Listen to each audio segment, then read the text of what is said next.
घरवाटपाच्या वादातून रक्ताचं नातं संपवलं. मुलाकडून जन्मदात्या आईवडिलांची निर्घृण हत्या.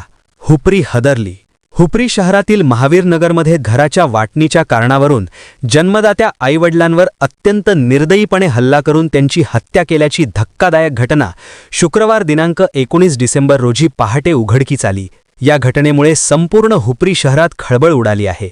विजयमाला नारायण भोसले वय 70 आणि नारायण गणपतराव भोसले वय 78 अशी मृतांची नावे असून त्यांचा मुलगा सुनील नारायण भोसले वय 48 यानेच हा अमानुष प्रकार केल्याचं निष्पन्न झालं आहे. नारायण भोसले हे पत्नी विजयमाला आणि मुलगा सुनील यांच्यासह महावीरनगरमधील अल्फा लाईन गल्ली येथे वास्तव्यास होते. त्यांना 3 मुले असून थोरले चंद्रकांत आणि संजय हे व्यवसायानिमित्त बाहेरगावी राहतात. सुनीलचं लग्न झाले असून त्याची पत्नी व मुले त्याचा त्रासाला कंटाळून माहेरी बेळगाव येथे राहत आहेत.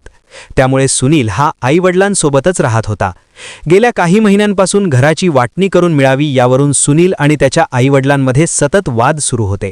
काही कारणांमुळे घराची वाटणी शक्य नसल्याने आईवडील त्याच्या मागणीकडे दुर्लक्ष करत होते. याच रागातून शुक्रवारी पहाटे 5:30च्या सुमारास वडील झोपेत असताना सुनीलने काठीने त्यांच्या डोक्यावर हल्ला केला. त्यानंतर दगडाने मारहाण करत खिडकीची काच फोडून त्यांच्या हाताची नस कापली. दरम्यान नळाला पाणी आल्याने आई विजयमाला या विद्युत मोटर सुरू करण्यासाठी बाहेर गेल्या होत्या. त्या घरात परतताच सुनीलने त्यांच्यावरही काचेने आणि दगडाने हल्ला करून त्यांचीही निर्घृण हत्या केली.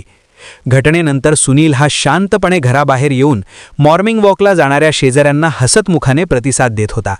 काही वेळाने तो स्वतःहून हुपरी पोलीस ठाण्यात हजर झाला. पोलिसांनी घटनास्थळी जाऊन खात्री केल्यानंतर सुनीलला ताब्यात घेतले असून पुढील तपास सुरू आहे.